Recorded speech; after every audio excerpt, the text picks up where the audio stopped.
Hello, this is Joe Polish, president of Piranha Marketing. Today I'm doing an interview. This is going to be an excellent interview on marketing with two very bright marketing people. One, my good friend and excellent marketer, Mr. Brian Kay out of New York. And also I'm sitting here with the world's greatest copywriter, Mr. Gary Halbert. Now, a lot of you may have heard of either Brian or Gary.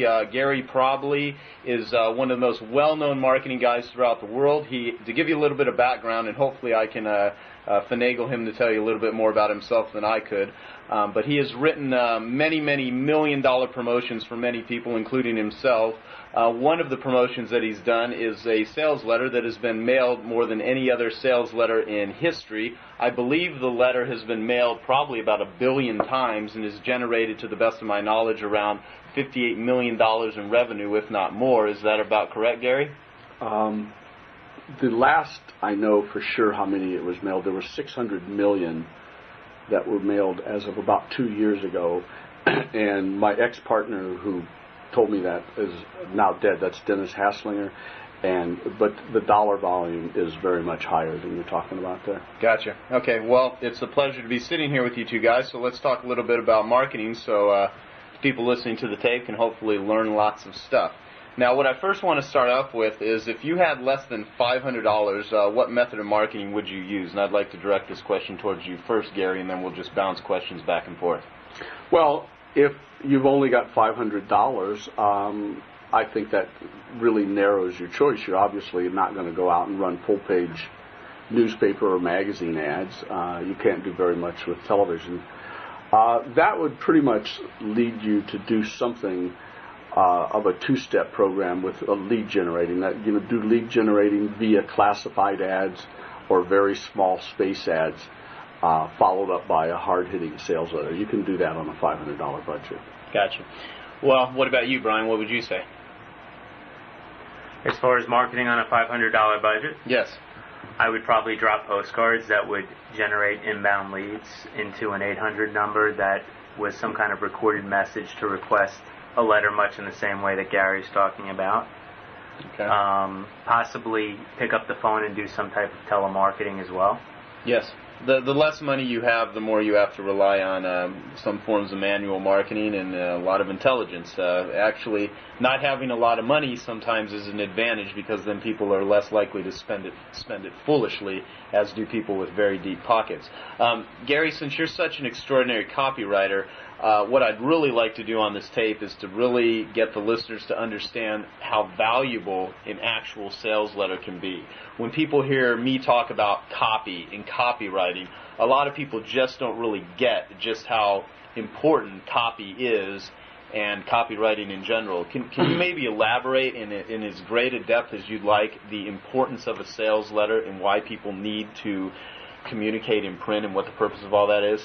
Well, let me sneak up on it by talking about just how important words can be, and then I'll talk to you about how important even a single word can be.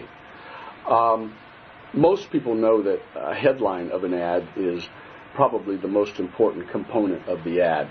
There are different figures that are given that it's responsible for 70% of the effectiveness or 80% of the effectiveness. I don't know what the real figure is there. But I do know this, that you can run the same ad with a different headline and improve, and with nothing else changed whatsoever, that can increase your results by a factor of 500 to 700% just by changing the headline. Now let's talk about importance of getting just words right. There is one word that one company used that doubled the volume of their sales. Can you imagine that just one word, and this is a giant multi-million-dollar company you could use, and what it was for a shampoo, and it was on the directions. And it said, lather, rinse, and then they added the word repeat. Lather, rinse, repeat. And so what was happening is everybody bought their shampoo was using twice as much. The word repeat doubled their sales. All right. On the other hand, though, talking about the importance of copy, it's really important to demystify the thing about copy. What really effective copywriting is actually an enticing, but generally from the heart, straightforward message. And let me tell you just something really, really important about copywriting. Most people who have been in business for quite some time are very good salesmen for their products. You can put them in front of a prospect or let them talk to a prospect on the phone, and they will make a wonderfully compelling argument for that prospect to buy their service or product or whatever it is. But however, if you put those people, sit them down at a table, give them a legal pad and a pen, or put them before a word processor, typewriter, or a computer, and have them start to write a letter, they will kind of freeze up, and those words will not be the same as that person is when he's in a more relaxed, natural state. And there's a way to overcome that. And this is what I would suggest to anybody that's going to write their own copy is, you've probably heard me explain this at seminars. A way to do it is, if you're talking on prospects, if you're on the phone, tape those telephone conversations. If you're talking to prospects in person, tape those too. Wire yourself up like Miami Vice. And you just keep taping those conversations until something very important happens. And what that is you forget that you're wearing a tape recorder or that you're taping the conversation. And you will begin being your natural self. And during one of those conversations, you will capture yourself on tape at concert pitch. And then what you do is you have that particular tape recording transcribed and reduced to print. And then you simply go over that and take out the ers and ums and references to the letter or to the weather and chit-chat and stuff like that. And what you have is a very compelling and proven sales argument that you've proven over the years. The real problem with writing copy for most people who don't do it is that they change. They freeze up and become more formal. And if they could just be themselves, most people could write more compelling copywriter than most copywriters they could ever hire. Why do you think people freeze up like that?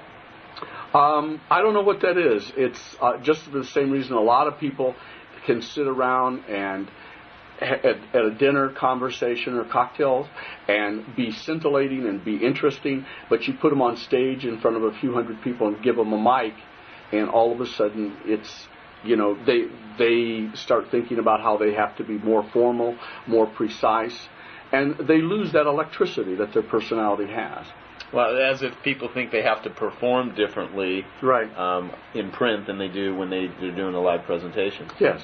Yeah, well, that's excellent information. So that becomes the basis of a person's sales letter, and then what do they do from there? They've got the transcription of their sales. Well, there's a couple things they could do. One of them is they could clean it up themselves, or what they could do is at that point they could hire a copywriter and say, this is what I want you to say.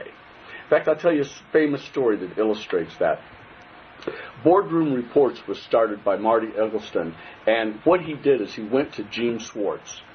And he told Gene that he had this great idea for this newsletter. And Gene said, well, let me tape this, your idea. And Marty had the entire thing, right there on tape. Gene taped it, and he put the tape away. The reason he didn't give it back to Marty right away, because Marty wouldn't think he put enough work in. He made him wait 2 weeks. He had the tape transcribed, gave it back, and then, cleaned it up, gave it back to Marty, and that began Boardroom Reports, which I think now is the biggest newsletter in the world. That's actually how that happened. Marty Eggleston already had the story. He already had it. But it's almost like he needed the blessing or the validation of a world-class copywriter like Gene Schwartz. Right. Interesting. Okay, well, now when it comes to sending out sales letters, I want to get a little bit into testing and stuff, even though there's a whole bunch more I want to talk about with sales letters. But I'd like you to give your classic example, which I've swiped and teach all the time in my seminars, which is your famous A pile versus B pile philosophy when it comes to mail. You think you can talk a little bit on that? Well, It's this. The most important thing you need to learn about mail is that the people of America sort their mail while standing over a wastebasket. And they sort it into two piles. One is what I call the A pile, the other is the B pile. The A pile is everything that is personal or appears to be personal. Everybody always opens their A pile mail. The B pile mail is everything that is obviously commercial.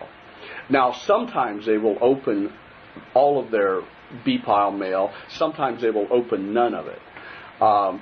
Maybe they'll only, if they're just dying to subscribe to a certain magazine and they see an offer for that with a teaser copy on the outside, that might work, but you can't count on that. And the way you should think about it is that the A-pile letters should be personal, but not Aunt Minnie type personal. Personal in the fact of, like, say, an attorney writing to you, or can you ever imagine an attorney writing you a letter and on the outside of the envelope it says, "Joe, here's hot news about your new lawsuit"? That is not the way people communicate person to person. So you make it a person to person communication, and make it look like that. But there's something else that's very, very important that most people overlook, and that is if your mail doesn't look like it's personal first-class mail, you can count on the post office giving it second-class treatment, which often means they throw it away. On the average, 17% of properly addressed bulk mail does not get delivered as it goes through the postal system. And sometimes none of it gets delivered. Sometimes a carrier throws all of it away.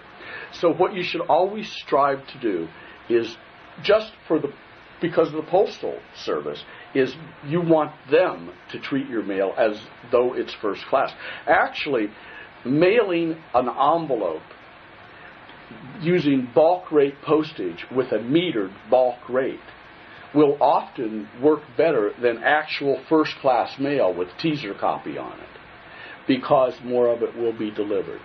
So it not only needs to be first class, it needs to look first class, because the post office will then handle it the way they're supposed to, and the customer will give it the importance that you want them to. Gotcha. Is there a way to make your mail look the first class look, even if it's mailed bulk rate? Yeah, the thing that you never want to do is use a printed indicia. The dumbest mistake in direct mail is mailing first class and have a printed indicia on it. Like meter mail. Well, no, metered mail can look first class even though you're paying bulk rate. I'm talking about a printed indicia. There are bulk rate printed indicias? Yes. Exactly. Well, you can get a first class indicia too, but you don't want to do that. What you want to do, if you want to pay bulk rate, and sometimes that does make sense, is you want to either use bulk rate stamps or you want it to be metered bulk rate. Gotcha. Okay. Yeah, I think it's a good recommendation. I believe you agree with this, that most people don't start playing around with bulk rate until they actually have a little bit of knowledge about direct mail in the first place. Would you agree with that? Well, most people don't consider mailing bulk rate until some advertising expert tells them that's what they should do. Speaking of advertising experts, what do you feel about most advertising people out there, people that would consider hiring advertising agencies and seeking other people out to help them with their creative advertising? I think there is more incompetence per capita in the field of advertising than any other American profession except psychiatry. Gotcha. Okay. Well, we've been talking a little bit about direct mail. Now, there's a bazillion other ways to generate business. You can go to the Yellow Pages. You can do telemarketing. You can knock on doors. You can put a message on a billboard, the side of a blimp, in Valpaks. Do you have a favorite method of promotion, or does that really depend on what you're selling? Or across the board, do you have a favorite way of selling things? I don't think there's anything that is as good as direct mail. And is that pretty much for almost every product, carpet cleaning? Well, I don't know if it would be for every product, but if I could only pick one, I wouldn't even have to think about it. It would be direct mail. There's probably some things that other medias are better for, but direct mail has a lot of great advantages. I'll tell you what they are. First of all, you're shooting with a rifle instead of a shotgun. You're mailing. You can arrange to mail to a very specific group of people. Secondly, you can test a very small number and get an idea of whether or not you should spend any more money on this particular promotion. Thirdly, you have your results back very quickly. On the average, I found double day, which is the day that you have half of your orders, generally, and it's not precise, occurs maybe, if you count the day that you deposit the mail at the post office as day 1, on day 12, day 13, or day 14, you have about half of all you're going to get. Sometimes on a real hot direct mail package, you can mail it and 3 or 4 days later be in profit. Incidentally, something that people hearing this might want to know is if you're mailing first class, the best day to mail is either Friday or Saturday. If possible, and you don't want to stop your flow to make sure that happens. You want your mail to arrive on a Tuesday, Wednesday, or a Thursday. On Monday, everybody's very busy with the beginning of the week. On Friday, everybody's going off thinking about the weekend, etc. So where you can control that, control that.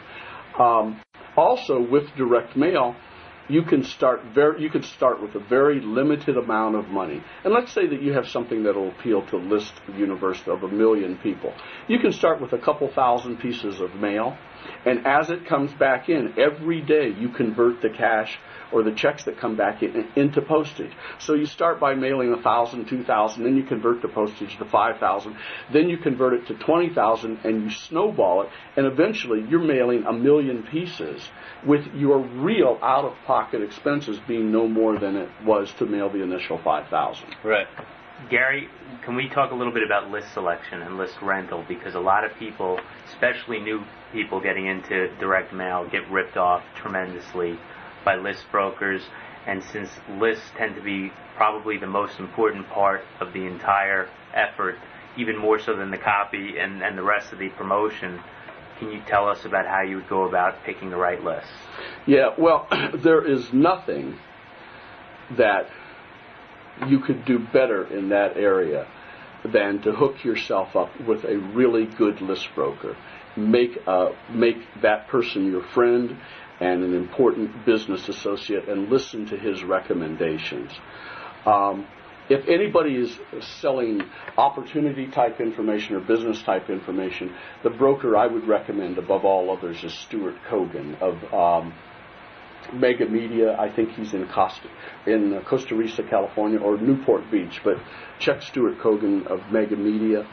But there are a lot of good list brokers, and you need to have a relationship with. One of the things that you want to know when you're going out doing a list is you can get with it. There's a lot of information you can get that most people don't know when you rent a list. You can get usage reports. In other words, you'll have a list, and a good broker will tell you who tested that list in the last 2 years or year or whatever period of time you're interested. And not only that, you not only want usage, you especially want to know continuances, because it tells you something. If someone in a field similar to yours has tested that's a usage report, and then they continue it. And if that list has a lot of continuances, that's a good list. Gotcha. How do you go about picking the list for your particular offer? If you're not going to use a broker, or even if you are going to use a broker. If you're going to use a broker, then you should let the broker do it. Stay out of his way and his or her way, and let them do the job. If you're going to pick the list yourself, in some cases it's really evident. Like if you're going to be mailing to carpet cleaners or painters or whatever, then that is a compiled list that's available. If you're going to be mailing to a buyer's list, most people know this. The factors that are most important is, how current the list is, how much they spent to buy a similar product, and how often they buy. The ideal customer, for example, for a diet product is someone who very recently and repeatedly spent a lot of money on a diet product. So, that's what you would look at. You want to mail basic. Oh, and another thing on listings. Let me tell you something really simple you can do is you should buy everything your competitors sell. And you should code your name. Like my name's Gary C. Halbert. Well, I'll buy something and it'll be Gary A. Halbert, Gary B. Halbert, Gary C. Halbert, Gary D. Halbert from each company. And then when mail comes in for Gary B. Halbert, I know that the guy I bought it from, I know who's mailing it to me, what list is being used, even though it's a different offer. Do you see what I'm saying? Absolutely. If it's Gary D. Halbert, I know it's from this other guy's list that I bought something. And so it's the easiest business in the world to accumulate very valuable intelligence about. And when you're rolling out on a list to prevent yourself from getting ripped off, if they give you great names for the first test, what is your best advice to prevent yourself from that? Okay, here's something that almost nobody else will tell you. Here is the real way to test a list. The first thing you should do is tell the broker or the list owner you want the hotline names. And those are the most current buyers, the hottest buyers he's got. And generally, you want to mail 5,000 of those. That's a standard test unit. Now, if those hotline names don't work, nothing is going to work as far as that list. So you test the hotline names. Okay, let's say you've got good results now. And now you're going to go back to the main thing of the list. Well, what conventional wisdom tells you is, let's say you're going to now test 20,000 names, is that you take a nth name sample. In other words, every nth name, whatever it is, every 10th, every 20th name, you pull it out. And they'll say that's the only way to get an unbiased statistical sample. That's wrong. The way you want to do it is you want the list broker or the list owner to give you a print out of that list by state counts. Okay? You'll know how many's in Arizona, how many's in California, etc. And then you vacuum out that list by state. Let's say you want to mail 20,000 and there's 7,000 in Arizona and 13,000 in California. You vacuum out those states and mail it. Now, some people will say, hey, that'll give you a bias. That's geographically, it'll be geographically skewed. Well, that is a hell of a lot better than having it getting screwed by a list owner who makes most of his money from list rental, giving you names from the Manhattan phone book or names that are 50, that were buyers 6 years ago but that are not now. Test the hotline names first and then vacuum it out state by state. Gotcha. Well, you've talked a lot about mailing your own list, which I feel is probably the most profitable thing that someone could do. And you were talking to me before, probably about a month ago, and you said if you had to give business advice to a room full of 1,000 business owners and you only had a couple of minutes to do it, you would tell them to collect the names and addresses of all your prospects and customers and mail to them relentlessly, which is something that most business owners do not do if they even mail them a letter at all. Could you talk a bit about that? Yeah. I would say that you could dramatically increase the profits of most businesses in the country, because most businesses are not direct response savvy, by simply teaching the owner the value of capturing the name and address of every customer and every prospect that comes into his place of business or wherever. And it's a very simple formula. You capture the name and address of that customer, and then you write him on a regular basis asking him to buy more from you. I mean, when you go to your dry cleaner, how often have you gotten a letter from your dry cleaner? Probably never. Probably never from a service station. Probably never from a restaurant. But those people could do that and dramatically increase their profits.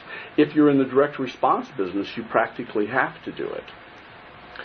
Well, why do you think most people are always chasing after new customers? I mean, so many people have heard that a million times, especially a lot of my clients, and I still have to pound it into their heads that they need to mail over and over again. I mean, why do you think there's such an appeal to always want to go after new customers instead of nurturing the other ones? Well, I'll tell you one reason for it.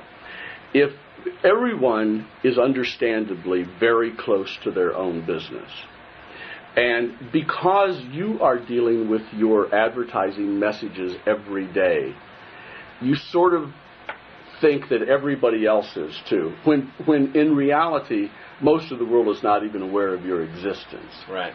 And so you think that you're going to tire these people of hearing from you. And really what's very much more likely is that you're not going to contact them often enough. One interesting thing to know, if a new customer comes on board, if you could do it exactly, precisely, the most profitable way you would mail to that new customer every 21 days. If you mail more frequently than 21 days, they may tend to get a little tired of it. If you wait more than 21 days, they're going to kind of forget about you and lose interest. So, rule of thumb is mail at least once a month.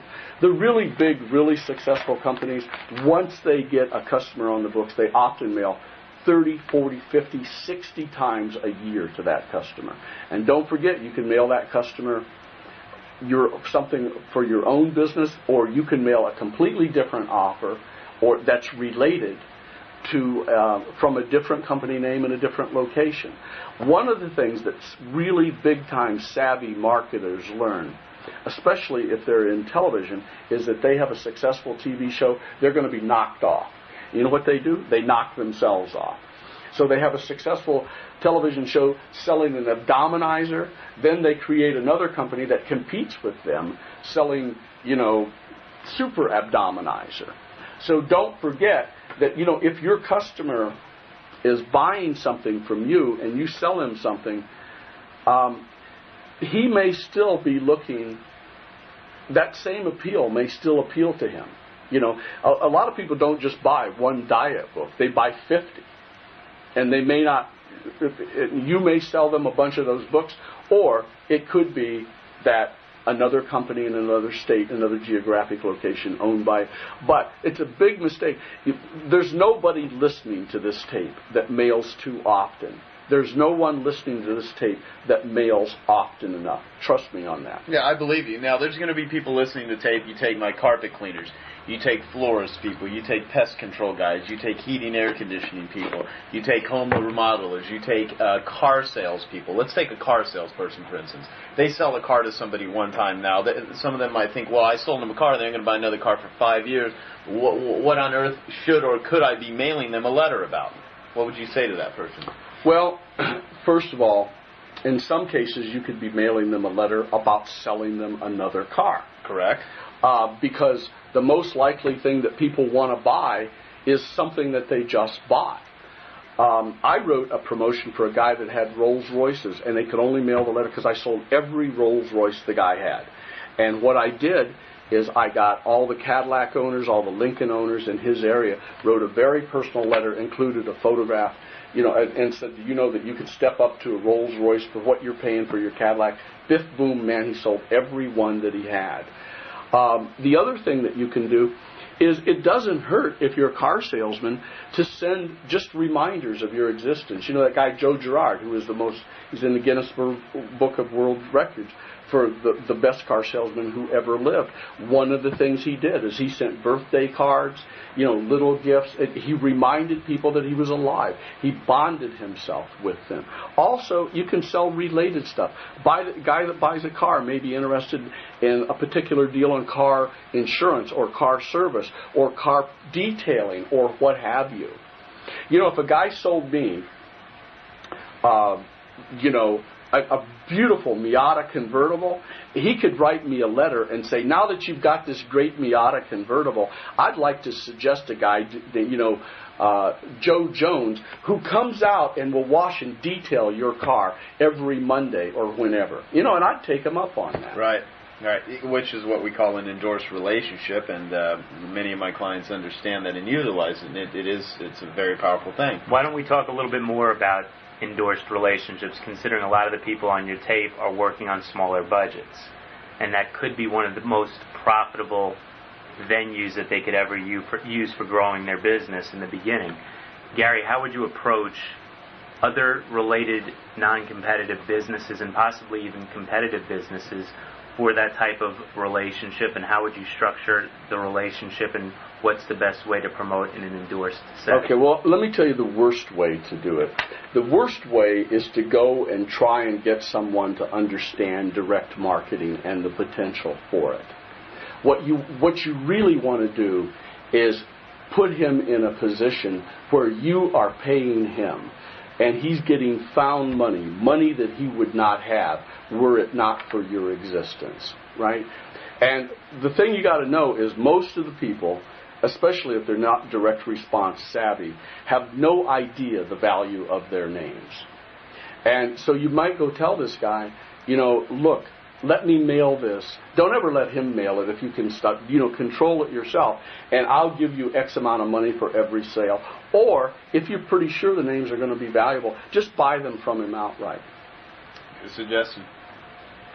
Yeah, I mean, most people, they do not know the value of a name, and most people have never mailed a letter before, and something that you mentioned earlier about you start with a small test and then you take the profits of the mailing and put it into a larger mailing. Most people that think direct mail doesn't work are people that have never mailed a letter in their life. Let some crafty advertising guy put the promotion together, drop 10,000 of them in the mail, lose a few $1,000, and then automatically come to the conclusion that direct mail doesn't work. One thing I want to ask you, which I did not ask you in the beginning, is what is Gary Halbert's definition of marketing? Well, actually, marketing should be salesmanship multiplied. That's all it is. I learned to be a salesman going door to door selling encyclopedias. And there was a limited amount of doors that I could knock on any given day. Whatever that number was, 20 if I got a lot of answers, or 30 if people weren't home. Then I sat down and wrote a letter that knocked on 600 million doors for me. But I put that salesmanship in a letter, and I multiplied it. Advertising used to be salesmanship in print. Now I think a better definition is salesmanship multiplied, because you have so many other options. You have telephone, television, radio, PC, internet marketing, and so forth. Advertising or marketing at its peak is salesmanship multiplied. However, something you should need to know is you can't multiply zeros. If that message is not right, and you can't do it one-on-one effectively, mailing 1 million letters isn't going to make it, you're having 1 million times zero, which is still nothing. Now, when it comes to the different types of marketing, in our circles, we refer to it as direct response marketing versus the other type of marketing, which is image or institutional. Could you quickly give a definition the difference between the two? Well, image advertising basically can only be used effectively by a giant company that doesn't have to do any selling anymore and just kind of wants to remind people of its existence, like Coca-Cola. Right. You don't really need a piece of long, hard-hitting copy to sell somebody on the idea of Coca-Cola. You kind of just need to remember, hey, you ought to have a Coke. It's nice. On the other hand, if you're selling something and generally you're selling something to a stranger, and you're generally selling a product that person doesn't know about, you need to give them every sales argument that you can. Let me illustrate that for you. Let's suppose that God, for some reason, told you that the woman or man that you were going to spend the rest of your life with, you had to pick that person out of a group of 100 people that he selected. And just because he felt playful, he was never going to let you meet that person in person. That you weren't going to get to talk to him on the phone, weren't going to get to see a video, weren't going to get the photo. But he told every one of those people, so let's say it's women, since some of us are guys here, and you've got to pick the only woman that you're ever going to be with for the rest of your life from a letter. And each one of those 100 women writes a letter to you. What would you want the letter to say? Would you want it to say, "Hi, my name is Bunny. I'm a Pisces. I like walks on the beach and horses. Hope you pick me"? I don't think so. What you would want is you would want that woman to tell you everything about her.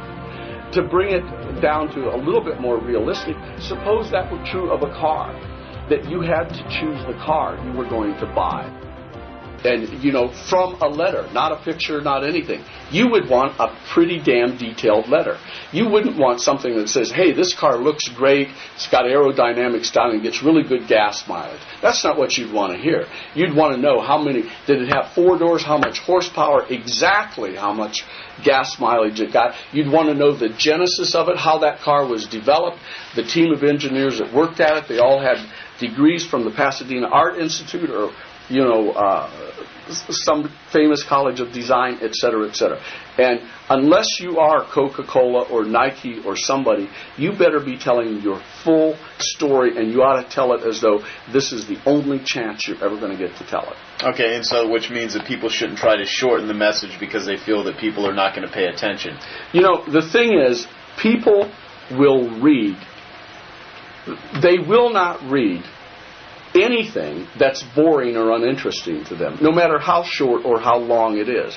But if they're really interested, the more you tell, the more you sell is a true axiom. And it's been tested.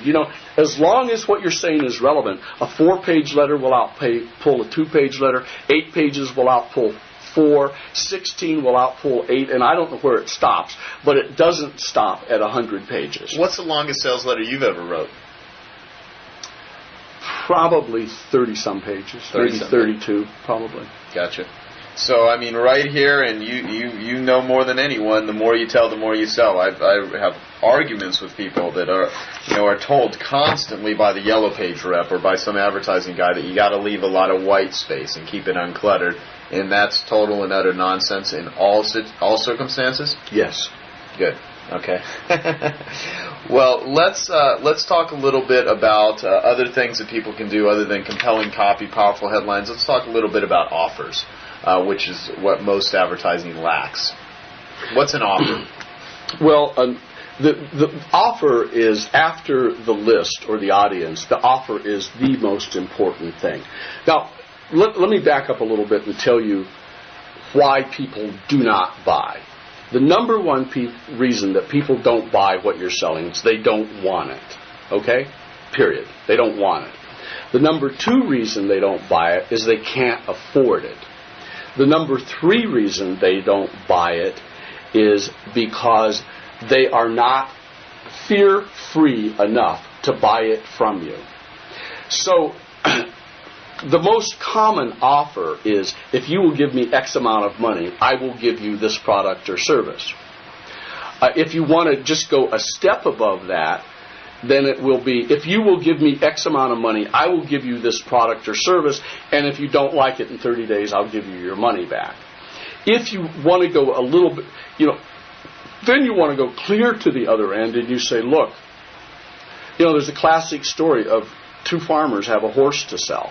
And they both tell the prospective buyer all the merits of the horse, but the guy that gets the sale says, look, I'll tell you what, take the horse, you use it for 30 days, and if you like it, pay for it. If you don't, bring it back. Take the risk out of it.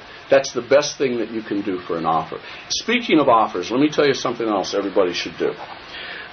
When you make an offer, through television, print, direct mail, or anything, you should make the very best offer you can humanly possibly make to the very best list you can get your hands on.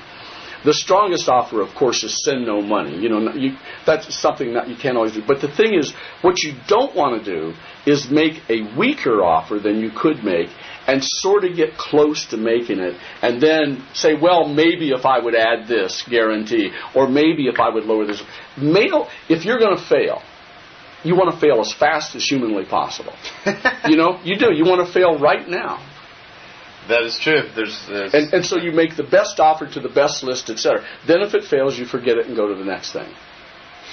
If you're selling it on, you send no money till you test it out and nobody buys. They're sure as hell not going to buy when you say send the money up front. Okay. So, take as much of the risk out of doing business with you as humanly possible. Put it all on your shoulders. Now let's talk about urgency. How do you get people to respond right away? Give us some of those wonderful Gary Halbert techniques on urgency. One thing you can do if you're going for leads, there's a test Claude Hopkins did Who is Claude Hopkins? Claude Hopkins was probably the greatest advertising man that ever lived. He was back in the 20s and 30s. He wrote scientific advertising. Some of the stuff he put on the map are still there. B.F. Goodrich, Palmolive, a bunch of things. I think beer company. I think it was Schlitz beer, whatever. But he did a test where people, to introduce a new product, they could get a free sample of this product, and in one cell of the test you could get it only by telephoning. In another you could get it only by requesting it by mail. And the third cell, you could get it by phoning or writing in and asking for it. The telephone-only option eclipsed the other two options by a factor of 3 to 1. Now, that was a test that was done several decades ago. I did it very recently, several times, and I got the same numbers. The telephone-only option tripled any other way of getting leads. Now, what I think about that is if you give them the option of writing in, they'll set it aside to do it, and delay is the death of a sale. If you're finding that 70% of your orders are coming in through the phone, then stop giving the people the option to order by fax or mail. You're not going to lose the other 30% because a certain percentage of those are going to order anyway, and you're going to get more orders than you would have because they have to do it right away. Also, there should be real reasons that someone should order from you now. An offer can't last forever. They really cannot. I mean, it may run out of stock. It's going to be eclipsed by another style or what have you. And it is important to tell the people that, that you should tell them that the offer is not going to be available, or it's going to be changed, or that you can't guarantee it. Gotcha. Well, in the service businesses, where I deal with carpet cleaning and such, so many people deal with price, and that's their offer so many times, and they think that that's the only thing that they have that's an advantage over anyone else, because a lot of people in the service businesses don't educate their clients. So what recommendations can you give those people? Well, first of all, if you're competing on price, you better be Walmart or somebody like this, because there's always someone that can come along and offer a lower price than you. In fact, all they have to do is have more money than you and more purchasing power and buy their widgets or whatever cheaper. So you basically don't ever want to set yourself up as being the success of your business being price dependent. What you want to do is you want to sell solutions that people believe in. If you have to have bypass surgery, do you want a deal? If you're going to have dental work, I would like a dentist to tell me compelling reasons why I'm going to have $1 million smile and no pain whatsoever. I don't want to change $20 on that. I don't want to get my carpet cleaned by somebody that doesn't know what he's doing and is leaving all kinds of bacteria in there to fester and reach up and get me. Instead of someone tells me, yeah, I charge more, I'm telling you, I can't do it as cheap as these other guys. And I'll tell you why, because I won't do it these way. When I do it, I insist on doing all of these things. And people will buy value if you make them understand that it is value. Okay, now let me go a little further about that. I'm probably maybe the most expensive copywriter in the world, and some people have talked about that. And one of the things I tell them is, look, basically a really good copywriter is free. Because you're paying him because he will make you so much more money than a mediocre guy. You go out and look for a deal on copy, and let's suppose that you get some guy to write a copy for you for, $1,000 or something, and you get a certain result. Well, you got a real bargain there compared to what you pay me or compared to what you pay John Carlton and Gary Benzavinga. The only thing is, you miss several $1 million in profits you would have got by hiring the right guy.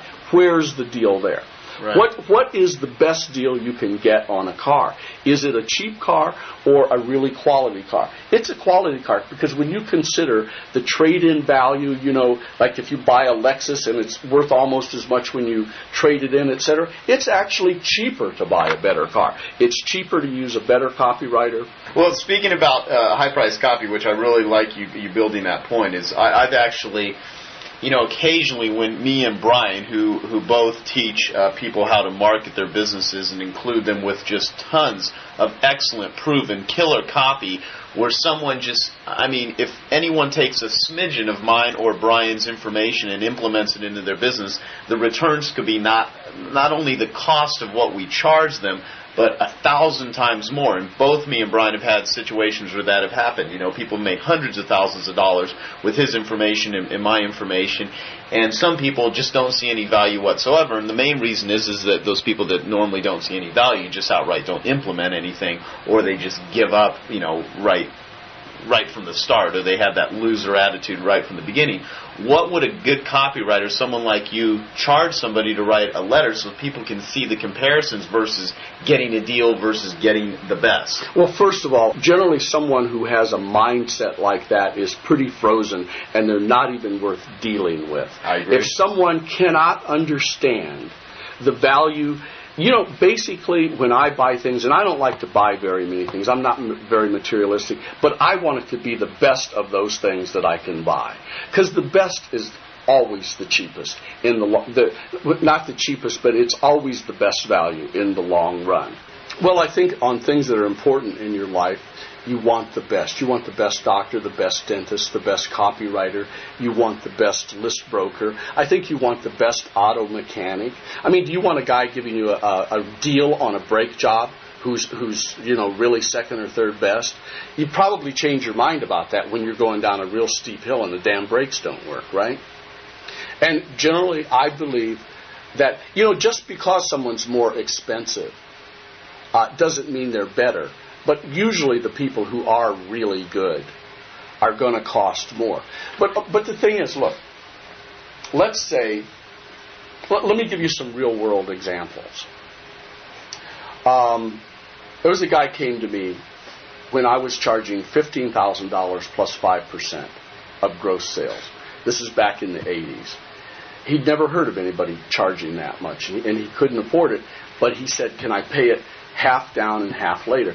I said, yeah. I said, you give me half of it, I'll write the ad, but I won't give you the ad till you give me the other. So he gives me $7,500. I write the ad, and then he scrapes up the other $7,500, and I give him the ad. He runs it. Well, that was pretty expensive, because he could have got that ad done for $500. The only thing is, my ad made him $40 million. How much did the ad cost him? Nothing. Didn't cost him nothing. And if he'd gotten a bargain, a $500 guy or a $1,000 guy, generally the letter's not going to work. So what he's doing is he's just wasting. And the truth is, really good people know what they're worth. There isn't any bargaining with a guy like me. There isn't any bargaining with a really great surgeon. Why should I bargain with somebody? The best people are always have more demand than they can get. If your kid had a heart problem, are you going to look around for a deal and for a surgeon? I don't think you're going to do that. And that's that.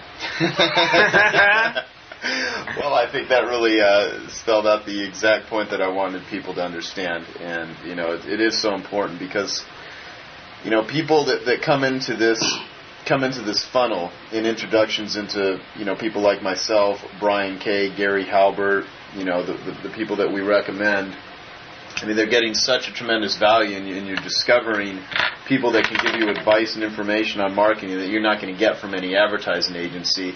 And I've seen so many people that won't even think about spending $1,000 a month on a phone book ad that they don't even put a second of thought into. They give their logo to the advertising guy and tell him to develop it, and they'll spend $12,000 a year running an ad they have no earthly investment into, no idea what they're actually doing, and let someone create it that has no information whatsoever about their business other than looking at other people that are advertising in the same industry that are all doing the same stupid stuff, and they'll look at that as a necessary business expense. But when it comes to laying down a few grand to do something that could make them, hundreds, thousands, if not millions of sales, then they are like, oh, well, should I do it? Is it a good deal? And it's just such ridiculous nonsense that so many people experience. Well, making comparisons of, price versus value, so many people speak in terms of features instead of benefits. And I want you to talk a little bit about what is the difference between a feature and a benefit, because I think most advertising is institutional image, and it's always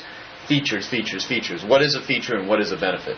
Well, let's talk about those people you described first. Sure. Rather than try and convince them that they should do the right thing, just forget about those people and, go out and find the natural hustlers, the natural entrepreneurs. Now, the difference between features and benefits can best be described by travel advertising. If you're in the travel business, you don't sell the trip. You sell the destination. You don't tell people, yes, here's what you're going to get. You're going to get to drive to the airport.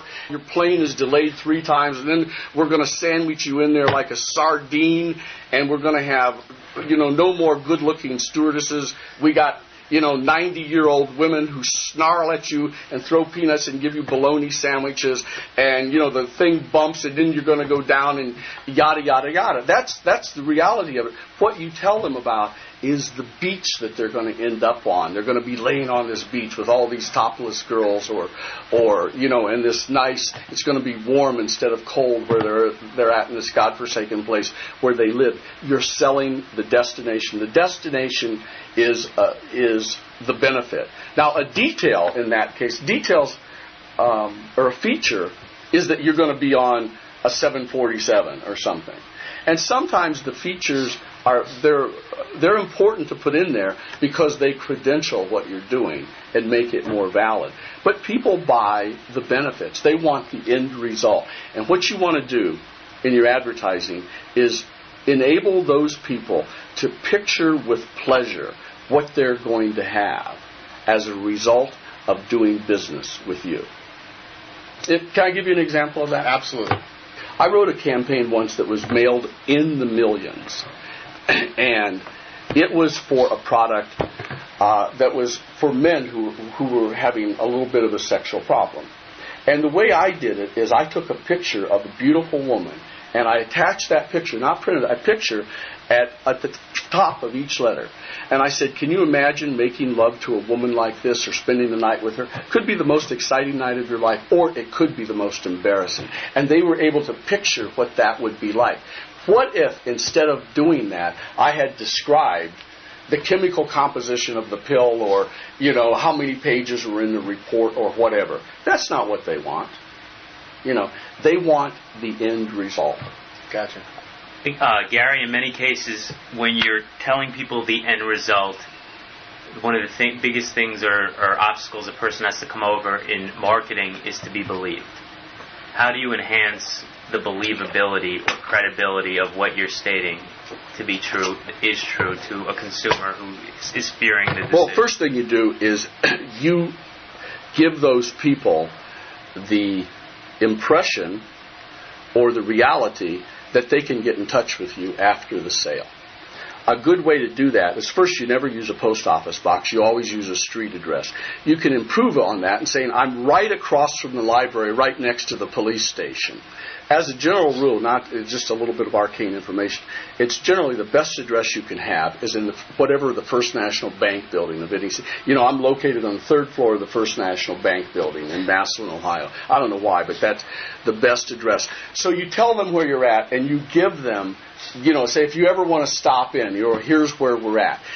Always include your telephone number and not your 800 number, your POTS line, plain old telephone service, even if you only have a recording on there. The idea that they want to know that you're not going to disappear. Those are some ways. Of course, there are testimonials from actual people. And don't use testimonials that say, EJ, Scottsdale. Give that person's name and give that person a telephone number and buy that person a recording machine and a telephone line.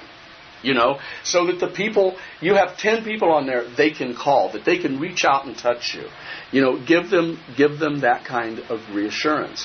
And testimonials are a great way to do it. How long you've been in business is a good way to do it.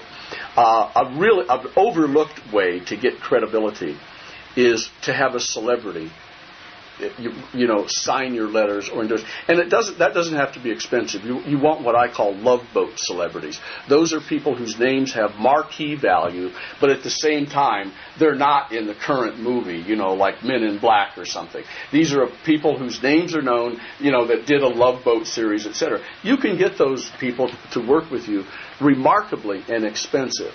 And the thing is, people who see actors on television and the movies, they think they know that person. And that person is more believable than you. In Hollywood, everybody denies it. But the truth is, they have, I forget what they call it, the something quotient, but they have a rating of the most believable people you can have. Like, at one time, the top person was Alan Alda. If he said it, it was true. And Walter Cronkite was one. I don't know who it is now. But still, a lot of these people who are celebrities but are not currently making an awful lot of money, because they're saying it, is more believable. And you can get them a lot less expensively than you would think you could get them. One way you can get a celebrity, if you want me to tell them, it's called Don Camp. 310-281-6970. Call Ingalls Inc. in California to get them. But, you can try that. Just imagine two people get a letter from a carpet cleaner soliciting business, and one of them is Ernest Borgnine telling them why they should use your service, and the other one is Joe Blow, who they don't know. All things, and also people like to rub up against celebrity. That's one way you can do it. Get the police to endorse what you're doing. Get the mayor to do that. I've had mayors. I had the mayor of Key West endorse what I was doing. Align yourself with a charity, and for real, give that charity a part of it. Have the mailing come from the charity. Have the response go back to a charity. It's great information. Tell them that they can see your ad in Entrepreneur Magazine. Tell them what page it was on. Tell them be specific. Let them know you're real. Do you think it's powerful to have a letter come, as opposed to just a celebrity, which is an incredible idea, a real life customer's mouth, as opposed to coming from the company's mouth? Actually, I think they're both good. I think a real live customer is very good. Especially if it's a story, how I did this that changed my life. I don't think it should be either or, that the question is, should you do this or that? For most of the people listening to this, they should do both, and a third and fourth and fifth thing, Okay. What's the best way to get business?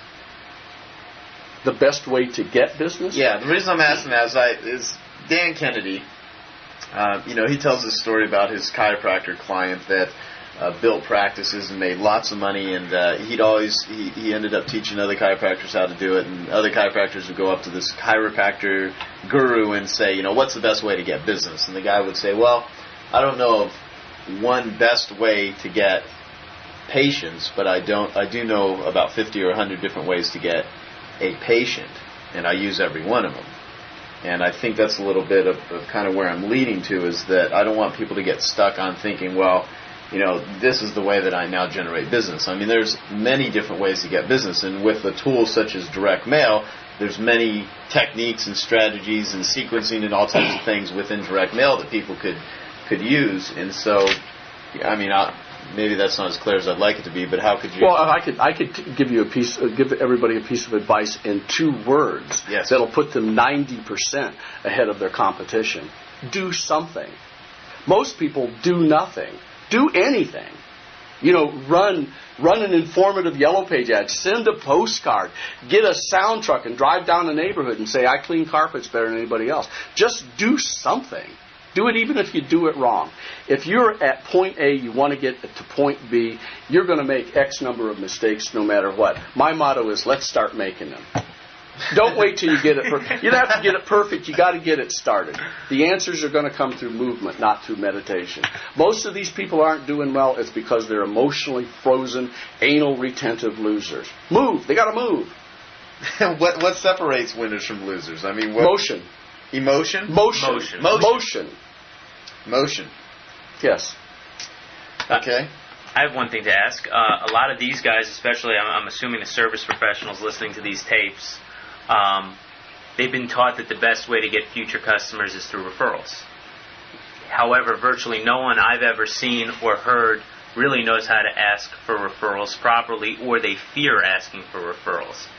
What have you discovered to be the best way to generate referrals without fear or embarrassment on the part of the business owner asking for them? Well, first of all, you do a superb job. And if you're a carpet cleaner, for example, at the moment they come in and look at the freshly cleaned, fluffed up carpet, when they're feeling best about it, and you say something like, it really looks good, doesn't it? And say, yeah. And say, listen, I want to ask you a favor.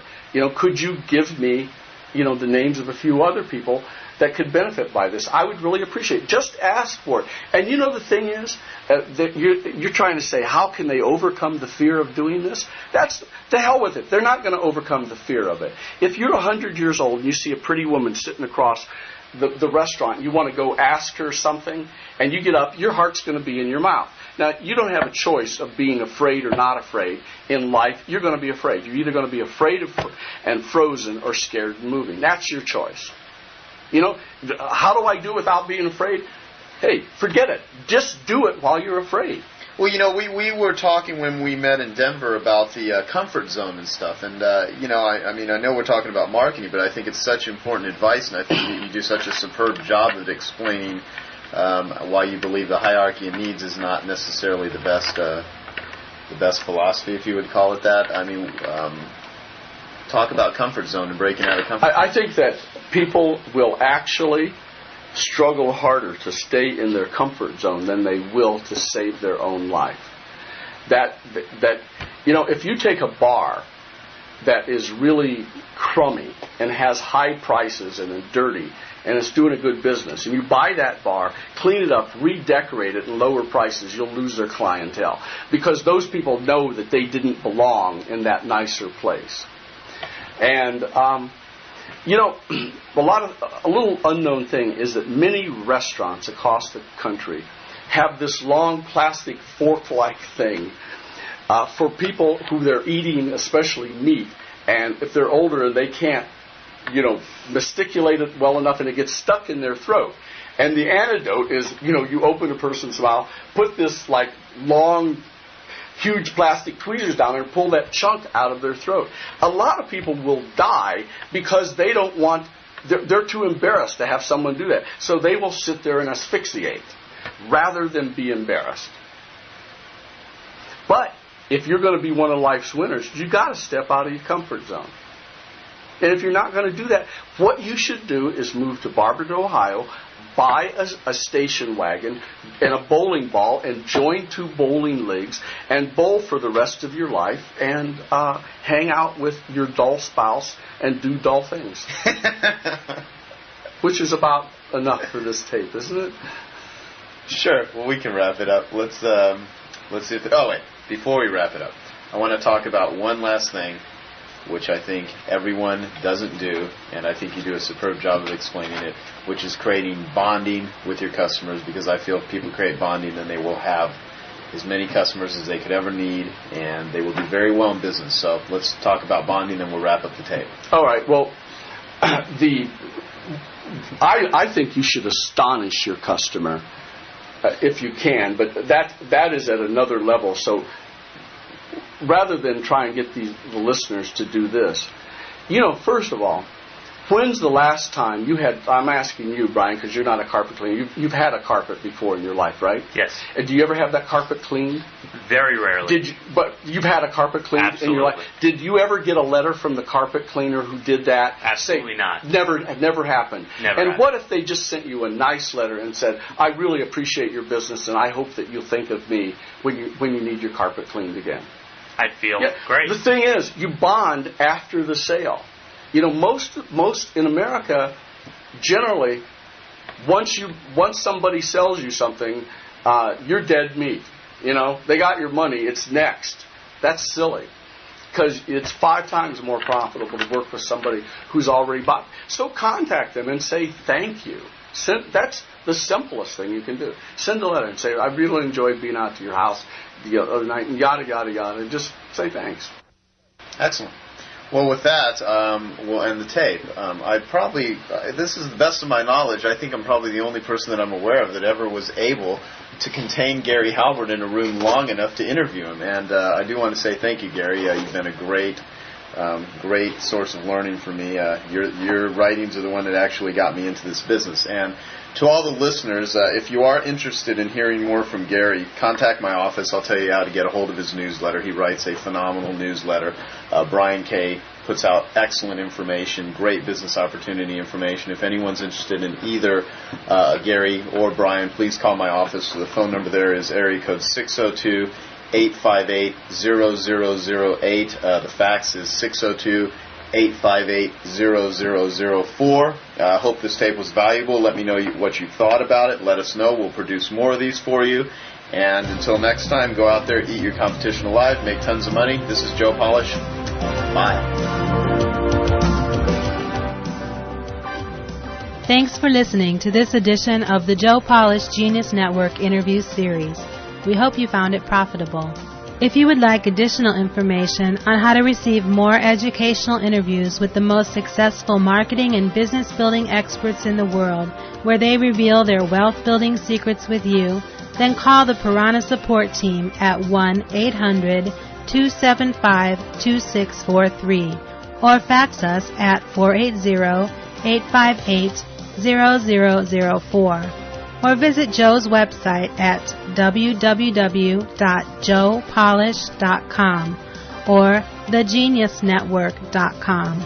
As Joe Polish says, eat your competition alive.